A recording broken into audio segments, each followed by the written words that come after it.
नमस्कार।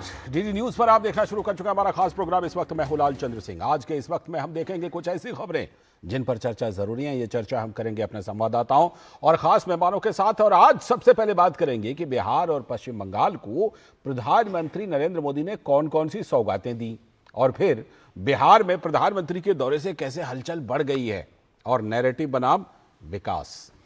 और अब उसके बाद आज की खास चर्चा करेंगे कि अफवाह के बनाम जो विकास की सियासत है वो किस तरह से 2027 के लिए भारतीय जनता पार्टी उत्तर प्रदेश में तैयारी कर रही है, क्योंकि भारतीय जनता पार्टी अभी से वहां पर घर घर अभियान की शुरुआत कर रही है। विपक्ष अलग अलग नैरेटिव कर रहा है और भारतीय जनता पार्टी वहां पर उत्तर प्रदेश में कमर कस रही है 2027 के लिए, ताकि अपनी जीत को सुनिश्चित कर सके। तो इस पर भी खास चर्चा करेंगे खास मेहमानों के साथ। और इसके बाद दक्षिणी राज्य केरल से एक सनसनीखेज मामला आया है। मामला यह है कि एक महिला ने यूथ कांग्रेस के अध्यक्ष, जो केरल यूथ कांग्रेस के अध्यक्ष हैं, उनके ऊपर अश्लील मैसेज भेजने का आरोप लगाया। तो हड़कंप मचा और उनको इस्तीफा देना पड़ा। बीजेपी ने इसके खिलाफ प्रदर्शन किया। इस पर भी होगी बात, होंगे तमाम सवाल जवाब। लेकिन सबसे पहले इस वक्त की हेडलाइंस। प्रधानमंत्री नरेंद्र मोदी ने बिहार के गया में लगभग 12,000 करोड़ रुपए की कई विकास परियोजनाओं का किया शिलान्यास और उद्घाटन। गंगा नदी पर औंटा सिमरिया पुल परियोजना का भी किया उद्घाटन। इससे उत्तर और दक्षिण बिहार का सफर हुआ आसान।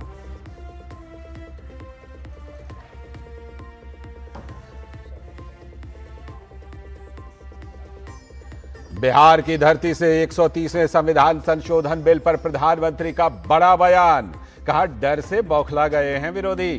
भ्रष्टाचार करने वाले अब जेल भी जाएंगे और उनकी कुर्सी भी जाएगी। घुसपैठियों को भी देश से निकालने का दोहराया संकल्प।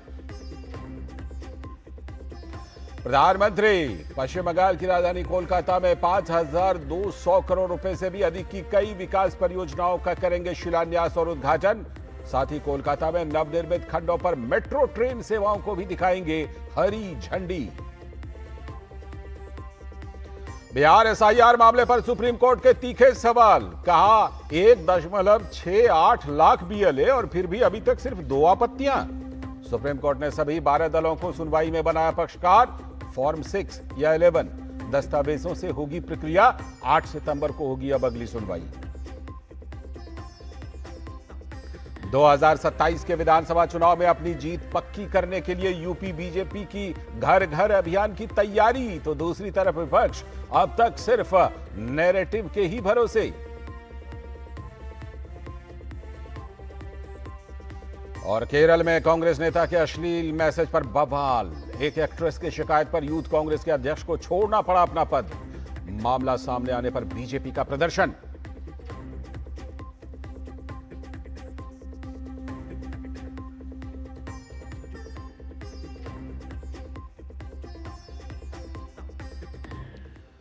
ये थे इस वक्त की हेडलाइंस। और इस समय हम आपको दिखाते हैं प्रधानमंत्री के बिहार दौरे से जुड़ी कुछ और तस्वीरें। प्रधानमंत्री आज बिहार के दौरे पर हैं। अभी बिहार में उन्होंने विकास परियोजनाओं की शुरुआत की है और करीब करीब 12,000 करोड़ रुपए की। और ये आप देख रहे हैं कि जो सिमरिया औंटा गंगा पुल है, गंगा नदी पर पुल, उसका उन्होंने उद्घाटन किया और उसी से जुड़ी कुछ तस्वीरें आप अपने टेलीविजन स्क्रीन पर देख रहे हैं।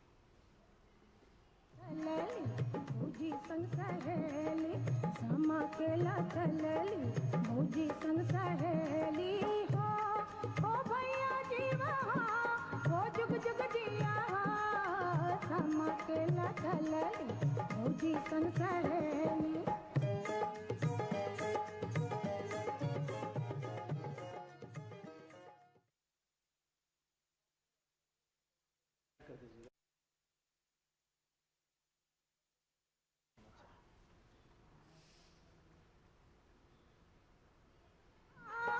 जुग जुग जिया समा केला चलली भौजी संग सहेली समा केला चलली भौजी संग सहेली हो भैया जीवा हो जुग जुग जिया समा केला चलली भौजी संग सहेली।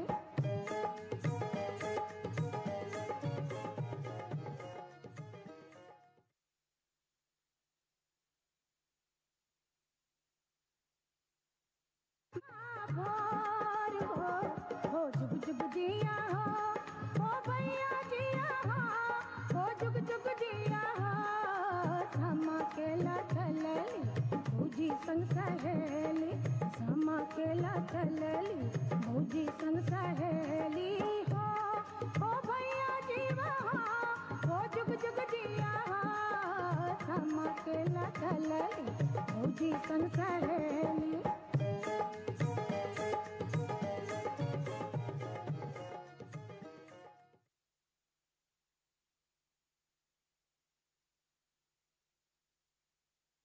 भोर हो जुग जुग जिया हो भैया जिया हो जुग जुग जिया समा केला चलली भौजी संग सहेली समा केला चलली भौजी संग सहेली हो भैया जी वहाँ हो जुग जुग जिया समा केला चलली भौजी संग सहेली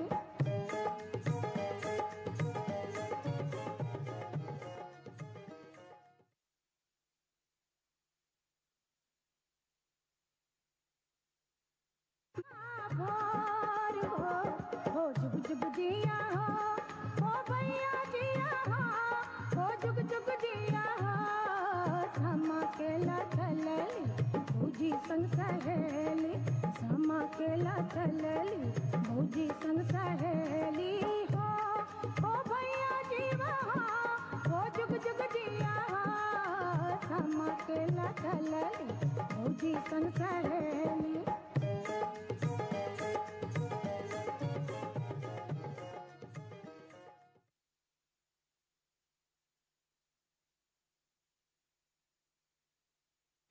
भोर हो जुग जुग जिया हो भैया जिया हो जुग जुग जिया समा केला चलली भौजी संग सहेली समा केला चलली भौजी संग सहेली हो भैया जी वहाँ हो जुग जुग जिया समा केला चलली भौजी संग सहेली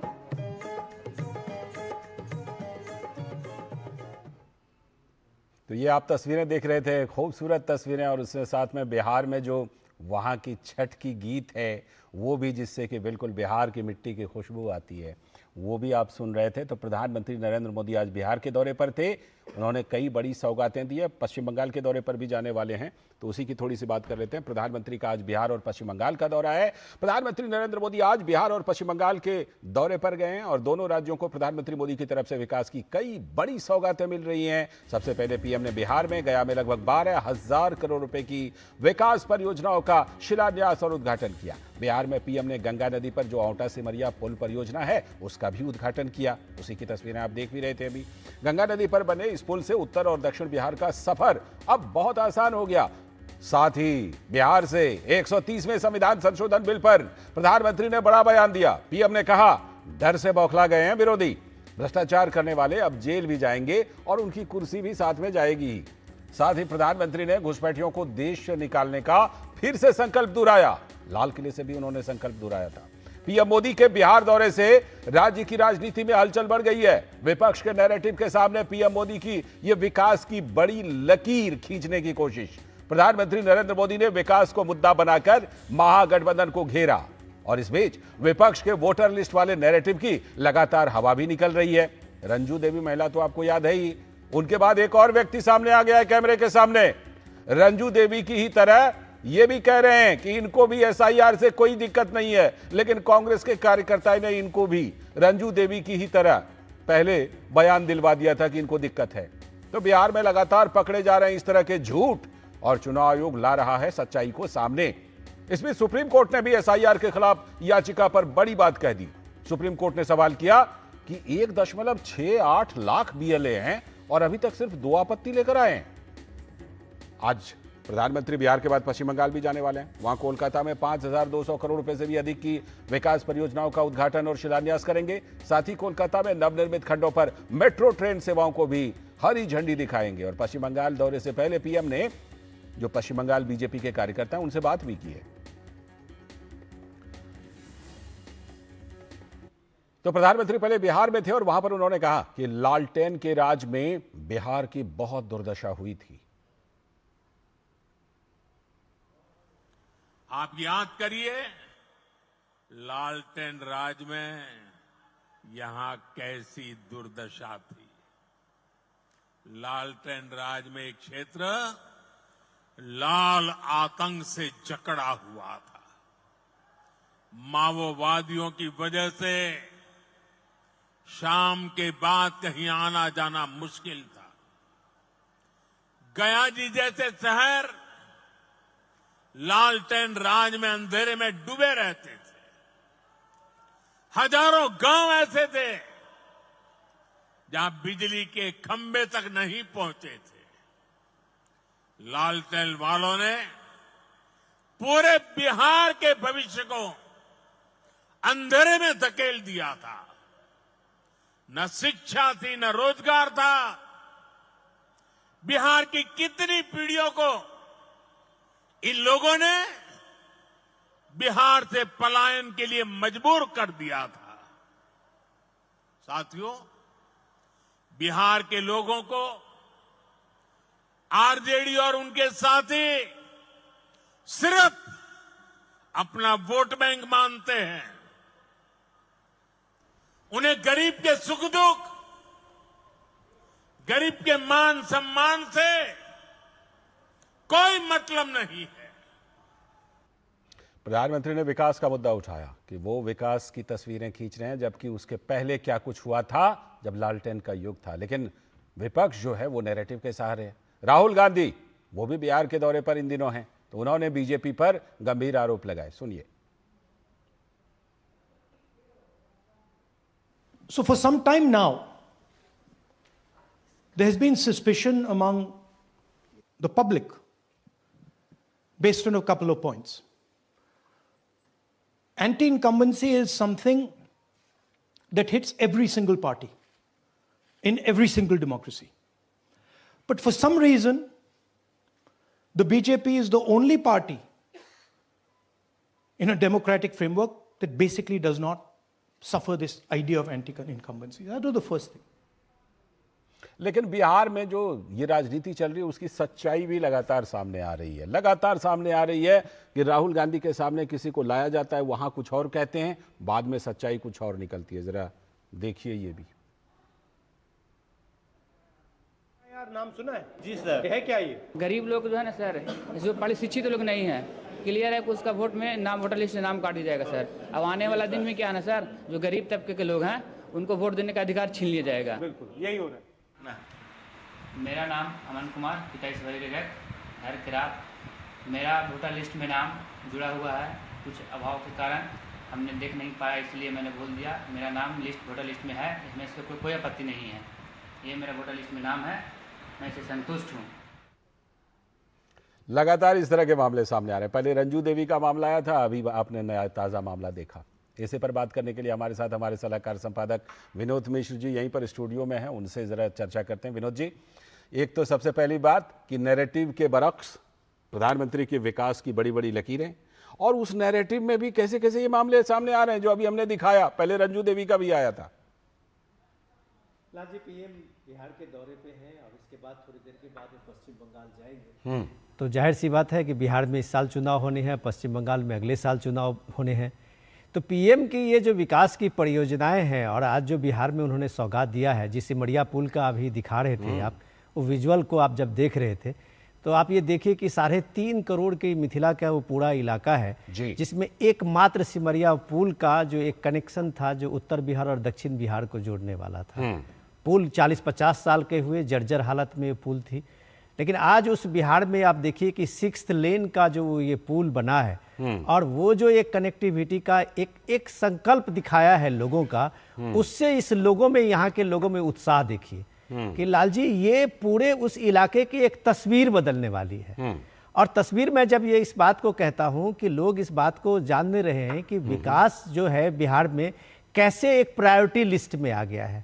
ये पीएम के प्रयासों से ही हुआ है कि पिछले सालों में जो बिहार में कनेक्टिविटी बढ़ा है, उसके कारण आप देखिए कि आज इस पुल ने कम से कम बिहार के उस साइड में, मिथिला की तरफ से जो आने वाले लोग थे, उनको 4 से 5 घंटा टाइम लगता था सिर्फ पटना राजधानी पहुंचने में। ये पुल उनको 1.5 घंटे में पहुंचा रहा है।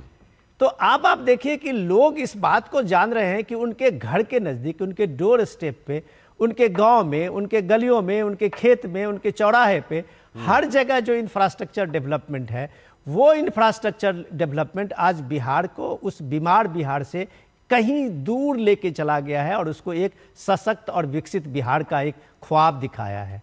इस हालत में आप जब ये देखते हैं कि राहुल गांधी जब ये पूरे प्रयास से महागठबंधन एक तरह से अभी वोट अधिकार यात्रा में निकले हुए हैं और अलग अलग तरीके के सिगुफे को लेके वो अलग अलग तरीके से लोगों को लाते हैं और उनको अभी आप देखिए एसआईआर कोई देश में पहली बार नहीं हुआ है।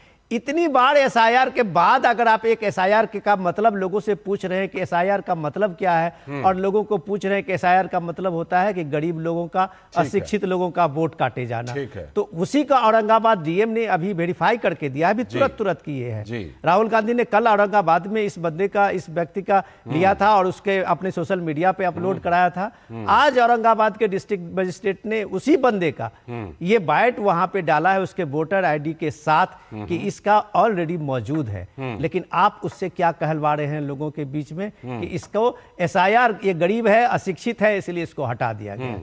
तो अब ये आप पीएम मोदी के इस विकास के पिच पे खेलने के लिए मजबूर होंगे। ये जब आप आने वाले समय में आप इलेक्शन में देखें, इनका सारा नैरेटिव हवा में उड़ जाएगा। ठीक है, बिल्कुल ये चीज़ें तो सामने आ रही हैं और बिल्कुल इसी के साथ जिस तरह से ये हकीकत सामने आ रही है वैसे वैसे सच्चाई भी सामने आ रही है। कहा जाता है सच्चाई छिप नहीं सकती, और सौगात तो ऐसी विनोद जी कि जिस तरह से कि वो पुल आज बना है, मुझे लगता है कि उत्तर बिहार में आप, दक्षिण बिहार का इलाका मेरा, हम लोग और नज़दीक आ गए।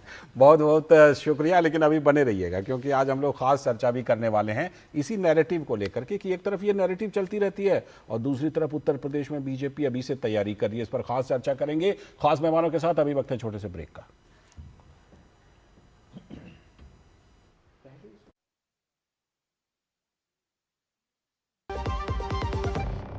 सुनो, एक अच्छी इंश्योरेंस पॉलिसी एआई से पूछते हैं।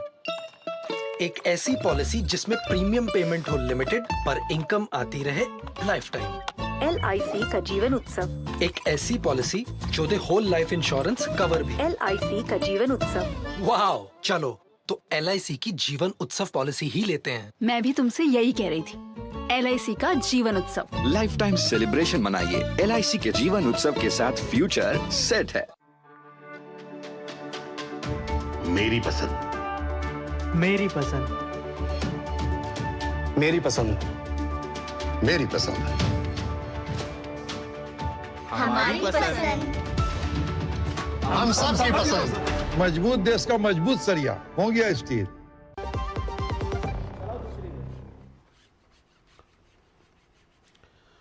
स्वागत है ब्रेक के बाद। एक बार फिर से आपको प्रधानमंत्री नरेंद्र मोदी की कुछ तस्वीरें दिखाते हैं। प्रधानमंत्री नरेंद्र मोदी आज बिहार और पश्चिम बंगाल के दौरे पर हैं, तो उन्हीं के इस दौरे से जुड़ी कुछ तस्वीरें आपको दिखाते हैं। प्रधानमंत्री नरेंद्र मोदी आज बिहार और पश्चिम बंगाल को विकास की बड़ी बड़ी सौगातें दे रहे हैं। तो प्रधानमंत्री नरेंद्र मोदी बेगूसराय में, बिहार के बेगूसराय में रोड शो कर रहे हैं, उसी से जुड़ी तस्वीरें हम आपको दिखाएंगे। प्रधानमंत्री नरेंद्र मोदी, ये देखिए ये तस्वीरें बिहार के बेगूसराय में प्रधानमंत्री नरेंद्र मोदी का रोड शो। जिस तरह प्रधानमंत्री बिल्कुल गाड़ी से बाहर आकर अभिवादन स्वीकार कर रहे हैं, अभिवादन कर रहे हैं प्रधानमंत्री नरेंद्र मोदी, और भारी संख्या में लोग बेगूसराय में इकट्ठे हुए हैं, एकत्रित हुए हैं।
प्रधानमंत्री नरेंद्र मोदी बिहार के दौरे पर और वहां पर उन्होंने सिमरिया में नए पुल का भी उद्घाटन किया है। तो ये तस्वीरें इस समय आप उसी की देख रहे हैं। प्रधानमंत्री नरेंद्र मोदी ने इस नए पुल का उद्घाटन किया है, जिससे उत्तर बिहार और दक्षिण बिहार के बीच जो आवागमन है वो और ज़्यादा सुविधाजनक हो गया है। तेज़ी से अब वाहन निकल पाएंगे, क्योंकि इसके पहले जो आप बगल में एक बना हुआ पुल देख रहे हैं वो ब्रिटिश सरकार के ज़माने का, यानी कि अंग्रेज़ों के ज़माने का वो पुल था, जो कि उसकी हालत अब काफ़ी हद तक जर्जर हो चुकी थी। इसीलिए इस नए पुल की ज़रूरत थी, जो प्रधानमंत्री नरेंद्र मोदी ने आज जिसका उद्घाटन किया है।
ये कुछ और तस्वीरें आप देख रहे थे प्रधानमंत्री नरेंद्र मोदी के बिहार दौरे की, जिसमें प्रधानमंत्री नरेंद्र मोदी ने सिमरिया बेगूसराय में रोड शो किया है और उससे पहले गंगा पुल का उद्घाटन, वहीं पर नए गंगा पुल का उद्घाटन किया। उससे पहले गया में 12,000 करोड़ रुपए की विकास परियोजनाओं का उद्घाटन और शिलान्यास। तो बिहार दौरे की ये कुछ तस्वीरें आप देख रहे थे। और अब हम बात करने वाले हैं, आज की खास चर्चा खास मेहमानों के साथ करने वाले हैं कि राजनीति जो है वो मिशन या फिर प्रोफेशन। इसलिए क्योंकि अंतर आ जाता है, फर्क आ जाता है आपकी सोच में, आपके व्यवहार में, और वो फर्क अब उत्तर प्रदेश में भी दिखाई पड़ने लगा है। 2027 में वहां पर चुनाव होने वाला है। तो उत्तर प्रदेश में अगले साल तो नहीं, उसके अगले साल यानी 2027 में होने वाले चुनाव हैं विधानसभा के, लेकिन पंचायत चुनाव तो अगले साल 2026 में ही होंगे। तो पंचायत चुनाव को लेकर बीजेपी की तैयारी काफी चर्चा में है। पूर्व तैयारी पूर्ण तैयारी, ये नारा है बीजेपी का। इसके साथ पार्टी ने माइक्रो मैनेजमेंट के साथ जनसंपर्क का बड़ा अभियान चलाया है।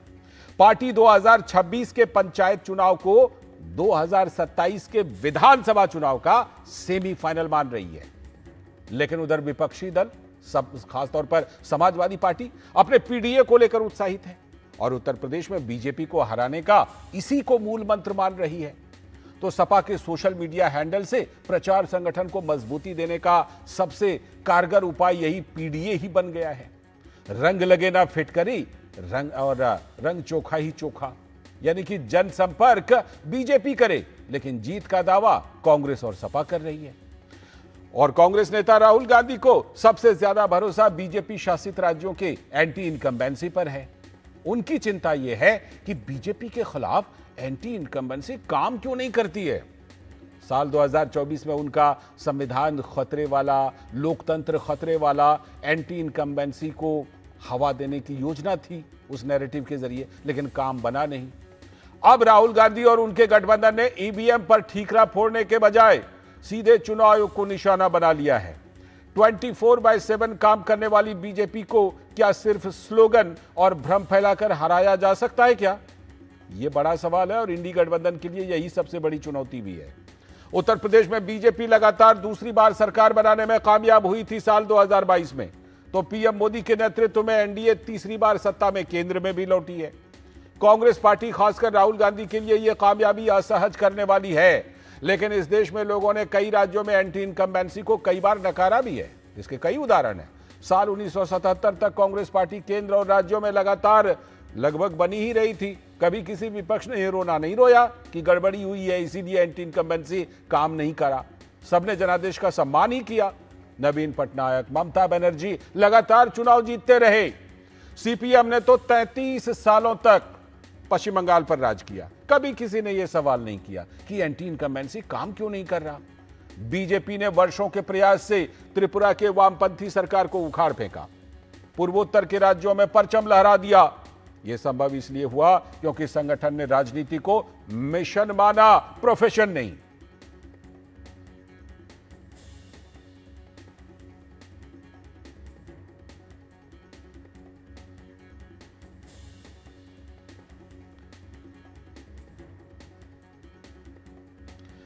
तो इन सब के बीच सपा के प्रमुख अखिलेश यादव ने कहा है कि पीडीए की सरकार उत्तर प्रदेश में आएगी।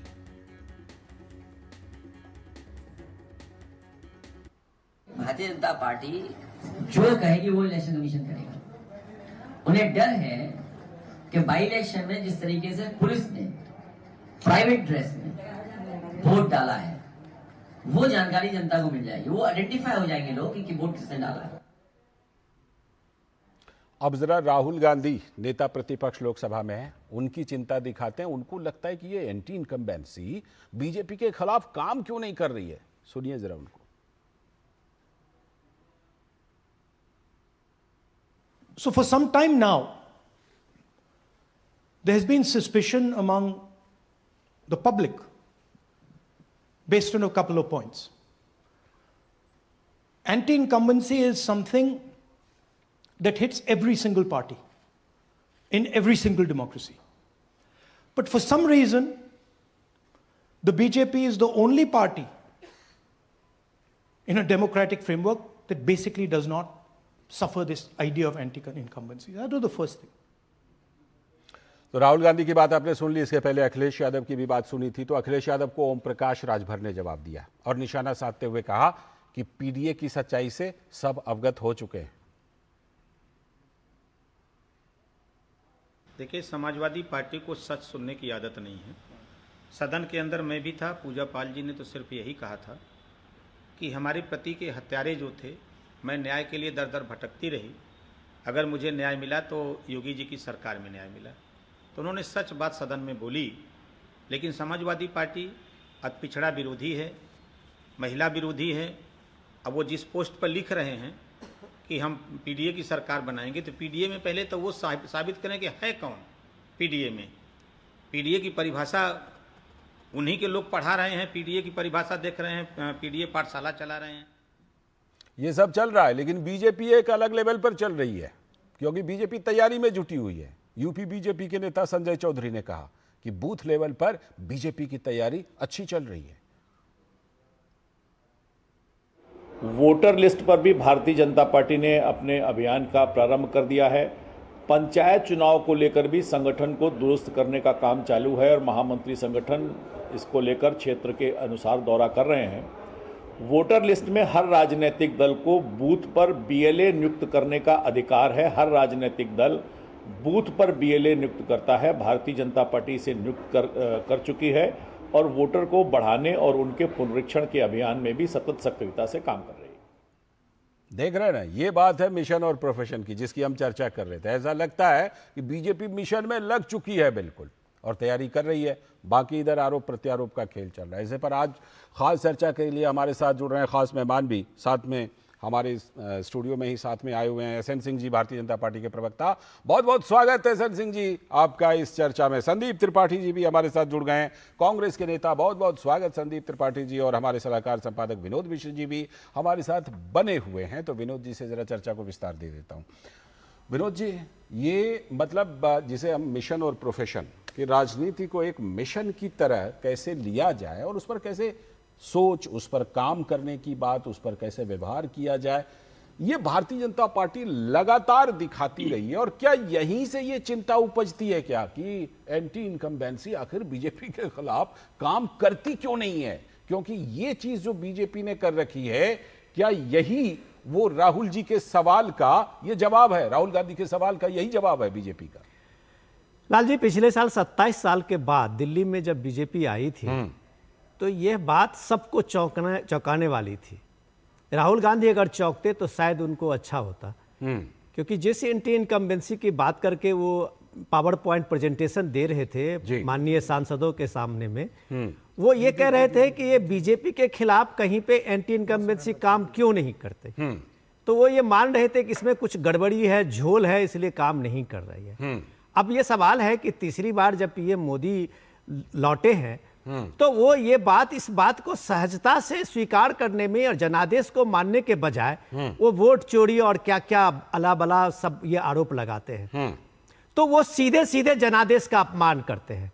इस बात को मैं इस तरह से रेखांकित करता हूं कि बीजेपी का दावा है कि उसके पास, बीजेपी के आज की तारीख में 18 करोड़ से ज्यादा उसके कार्यकर्ता हैं। 18 करोड़ कार्यकर्ता वाले बीजेपी दुनिया की सबसे बड़ी पार्टी है। तो दिल्ली के एंटी इनकम्बेंसी को अगर बीजेपी ने अपने उस कर्मठ और मिशनरी के जील के साथ काम किया तो अरविंद केजरीवाल का न उखाड़ने वाली सत्ता को उखाड़ फेंका।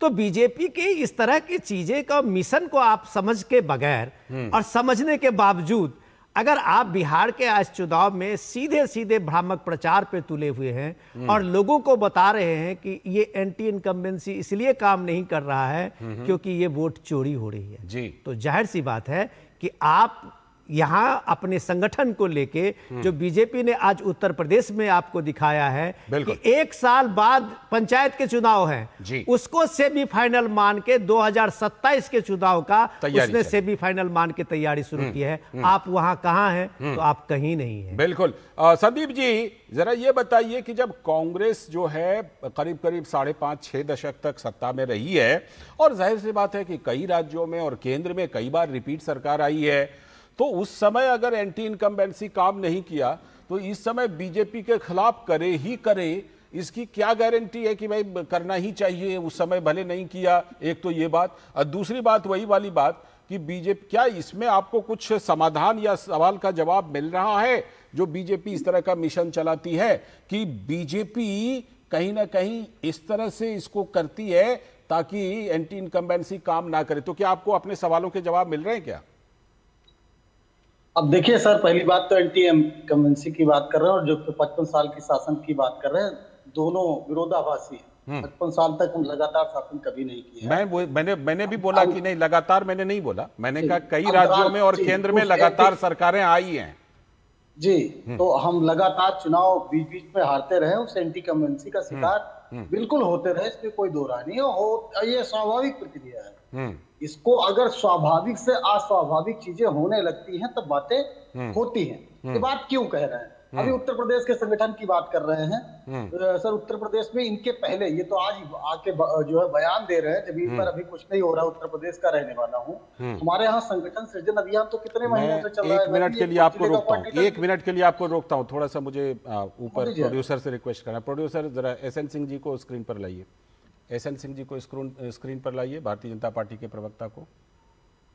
सर उनको कह दीजिए लेट ना आए। नहीं, बस मैं अभी एसएन सिंह जी आ गए यहीं स्टूडियो में बैठे हैं। वो उनकी सर जाम में फंस जाते हैं, बात करते हैं। नहीं, यहीं स्टूडियो में बैठे हैं। मैं उनको स्क्रीन पर लाने के लिए कह रहा हूँ। टाइम से आ जाए, मैं उनको स्क्रीन पर लाने की बात दिक्कत होगी नहीं आपको दिक्कत नहीं, आप समय दे रहे हैं। आप बोल के जब आप कहेंगे कि एसएन सिंह ठीक है, बोलिए संदीप जी, बोलिए। जी तो मुद्दे सर, बात जिस तरीके से भारतीय जनता पार्टी, आज मोदी जी बिहार गए हैं, उसी बिहार में नीतीश कुमार जी पर उन्होंने सृजन घोटाले का आरोप लगाया, उन्होंने जो है कई घोटालों का आरोप लगाया। और अभी पुल की बात सर कर रहे थे, पुल तो अब की वर्ष लगभग 24 पुल गिरे हुए हैं, 24 पुल अब की वर्ष, छोटे बड़े मिलाकर। तो इस पुल में सर मोदी जी को अभी की उद्घाटन किया ना सर, उसमें से कुछ न कुछ मिला होगा, कमीशन मिला होगा, इनको प्रचार में मदद करेगा वो सर, इसलिए जल्दी हुआ कि उद्घाटन कर दीजिए ताकि कमीशन का पैसा मिल जाए, चुनाव लड़ना है। अच्छा, सच्चाई यह है कि जिस तरीके से आज मोदी जी में, हमारा आरोप है ही नहीं सर, हम एक भी आरोप में, मोदी जी ने जो आरोप लगाया उसकी बात कर रहा हूँ। मोदी जी ने कहा कि कानून व्यवस्था नहीं है नीतीश जी के राज में। मोदी जी ने कहा कि ये जितने घोटालों की बात कर रहा हूँ, ये सारे घोटालों के आरोप मोदी जी ने लगाए। जिस तरीके से आप बात करते हो, फिर उसी बात को पलट कर आप करते हो, तो कैसे, क्या जनता को मतलब अपने आप कैसा मतलब माइंड हो जाता है, अभी विश्वास कर। अच्छा, तो फिर एसएम सिंह जी दे रहे हैं जवाब, एसएम सिंह जी आपको जवाब दे रहे हैं। आंकड़ा रख दो तो हो गया कि नहीं हुआ? अच्छा 10 सेकंड और 10 सेकंड और, हाँ 10 सेकंड, सिर्फ 10 सेकंड। 10 सेकंड विनोद जी, मैं 24 मिनट से बैठा हूँ आपका इंतजार। बोलिए सब लोग जी। आज बिहार सर पूरे देश में सर्वाधिक गरीब प्रदेश है, 33% लोग वहां आज भी गरीब है। 1,85,000 सर हमारी पर कैपिटल इनकम देश की एवरेज है, और वहां पर 54 से 60,000 अभी जो लेटेस्ट आंकड़ा आया है उसमें है सर। कितने का अंतर है? 3 गुने का। इसमें कांग्रेस और आरजेडी के शासन का कितना योगदान है? हो गया संदीप जी, आ गया 10 सेकंड हो गया। अब दोबारा आऊंगा संदीप जी, दोबारा आऊंगा, फिर बोलिएगा संदीप जी, दोबारा आऊंगा। 20 मिनट इंतजार याद करके रखिए। संदीप जी दोबारा आऊंगा, रुकिए ना। संदीप जी दोबारा आऊंगा। हम सभी लोग इंतजार ही कर रहे थे, संदीप जी आ रहा हूँ, दोबारा आ रहा हूँ। पहले जो सवाल उठाऊं उसका जवाब ले लीजिए। लालचंद जी आज चर्चा किस पे हो रही थी कि भाई क्या तैयारी कांग्रेस की है और क्या तैयारी बीजेपी की है, क्या तैयारी? अब चुप रहिए, लोग सुन के हंस रहे होंगे आपको कि अपने समय में कुछ बोल नहीं पाया बीच में। देखिए, दरअसल ये लोग रामचरितमानस को नहीं मानते, भगवान राम को नहीं मानते हैं। अगर ये रामकृष्ण को मानते तो दोनों में ये लिखा हुआ है, तुलसीदास जी ने लिखा है, कर्म प्रधान विश्व कर राखा, जो जस करे सो तस फल चाका। ठीक है। और गीता में भी लिखा है, कर्माणवाधिकारस्तु, मतलब कर्म की प्रधानता। और जब हम लोग बचपन में स्कूलिंग करते थे उस समय भी पढ़ाया जाता था कौवे और गिलहरी की, कि कौवा काव काव करता रहा, उसका अनाज सड़ गया और गिलहरी का अनाज उसके घर पहुंच गया। यही तो आप पूछ रहे थे और इसी का जवाब देना है। और कहां से कहां चले गए ये पूछा जा रहा है कि कोई भी जो कार्यक्रम नहीं चलाएगा, नेता नहीं स्पष्ट करेगा, नीति नहीं स्पष्ट करेगा, तो कैसे वो राजनीति करेगा? तो राजनीति के आधार होते कि आपके ऊपर एंटी इनकम्बेंसी काम नहीं करता है। मैं इसीलिए बता रहा हूं ना, जैसे कोई भी बिल्डिंग आप तैयार करते हैं तो उसके स्तंभ होते हैं, आधार होते हैं, वैसे ही राजनीति का आधार होता है नेता, नियति, कार्यकर्ता और कार्यक्रम। भाई आपके नेता जो है अविश्वसनीय नेता हैं, वो क्या कहते हैं कि भारत में लोकतंत्र ही नहीं है, आपके नेता पे विश्वास नहीं है, संदीप जी आपकी कोई नीति नहीं है। जब भारतीय जनता पार्टी 2 लोकसभा पाती थी, कभी उसकी स्पष्ट नीति थी राष्ट्रवादी की नीति, 370 समाप्त करने की नीति, राम जन्म भूमि पे भव्य राम मंदिर बनाने की नीति, राष्ट्र के साथ खड़े होने की नीति। और कार्यकर्ता बेस पार्टी, हम क्या करते हैं? विश्वास, विकास और प्रयास करते हैं। हम विश्वास और भरोसा दिखाते हैं कि देखिए गुजरात में हमारी इतनी लंबे समय तक सरकार रही, विकास रेशियो देखिए, मध्य प्रदेश का देखिए, राजस्थान का देखिए। प्रयास करते करते उन राज्यों में भी हम चले जाते हैं, उड़ीसा में भी सरकार बनाते हैं, उत्तर प्रदेश में भी सरकार बनाते हैं। और हम प्रयास ये करते हैं कि जो हमारा है उसको सर आंखों पर लगाकर चले, जो नहीं है उसको अपना बनाने का कार्य करें। इस नाते भारतीय जनता पार्टी आज तीसरी बार केंद्र में लगातार, ठीक है, और उत्तर प्रदेश में भी तीसरी बार। मैं दोबारा लौटता हूं विनोद जी की एक टिप्पणी। विनोद जी ये तो पूरा मंत्र अपना साझा कर रहे हैं, संदीप जी को भी सीखना चाहिए और राहुल जी को भी प्रश्न का जवाब मिल गया होगा। मैं दोनों प्रवक्ताओं के लिए सवाल दे रहा हूं। ये डिस्कस तो ये लोग करें, हम लोग तो चर्चा को रखा है इन लोगों के सामने में कि ये बीजेपी के खिलाफ एंटी इनकम्बेंसी क्यों काम नहीं करती। अब बीजेपी के लिए खिलाफ एंटी इनकम्बेंसी काम नहीं करती, ये राहुल जी को असहज लग सकता है, लेकिन वहां लोगों को असहज क्यों नहीं लग रहा है? आप त्रिपाठी जी, बीजेपी के और प्राइम मिनिस्टर मोदी के जो गरीब कल्याण योजना है, अगर आपको मैं गिनती कराऊं तो आज आधे घंटे का शो इसी में चल जाएगा। बिल्कुल। और वो गरीब कल्याण योजना वो सबसे बड़ा उसका एक बूस्टर डोज है बीजेपी के लिए। आप एक मिनट सुन तो लीजिए प्लीज। मैं आप इस बात को लेके बीजेपी के गरीब कल्याण योजना ने और बीजेपी के संगठन ने ये कैसे ये बनाया है कि आप जिन स्टेट में आप कल्पना नहीं कर सकते थे कि त्रिपुरा से लेके स्टेट और नॉर्थ ईस्ट तक बीजेपी कैसे सरकार बनाई है, उससे अलग बात मैं करता हूं। एक डाटा देखिए, अभी आपकी पार्टी ने जो लोगों को टिकट दिया है और बीजेपी ने जो टिकट दिया है, वंशवादी पार्टी के नाम पे जब आपको लोग कहते हैं तो बीजेपी को देखिए, परिवार के लोगों को सबसे कम टिकट बीजेपी में मिली है। बिल्कुल। आम कार्यकर्ताओं को पार्टी में टिकट मिली है, उनको सीएम पद तक रखा गया है। तो ये इंस्टेंस क्यों पार्टी में एक राहुल गांधी होंगे, समाजवादी पार्टी में तेजस्वी अखिलेश होंगे और आरजेडी में तेजस्वी होंगे, ये लोग सामने में देख रहे हैं। और आप ईवीएम पे कभी वोट चोरी का ये सारे फार्मूला तो विनोद जी ने भी दे दिया आपको, कुछ फार्मूला एसएन सिंह जी ने दे, कुछ विनोद जी ने दे दिया। बताइए, जल्दी से टिप्पणी कीजिए, फिर हमें वाइंड अप भी करना है। दोनों प्रभुओं से रिक्वेस्ट है, राम और कृष्ण और जो भी समझे अपने आप को बोलने देंगे। हाँ बोलिए। अभी बात आई, विनोद जी ने बताया कि 18.5 करोड़ कार्यकर्ता है। लोकसभा में वोट कितना मिला था? 23 करोड़ समथिंग। मतलब अगर पति पत्नी मिलकर या पति पत्नी मिलकर डबल कर लेते तब भी सर 36 करोड़ के ऊपर वोट मिलना चाहिए। ये झूठ का जो वो कह रहे दोनों कार्यकर्ता, कह रहे ये घर में पति पत्नी दोनों कार्यकर्ता है हमारे।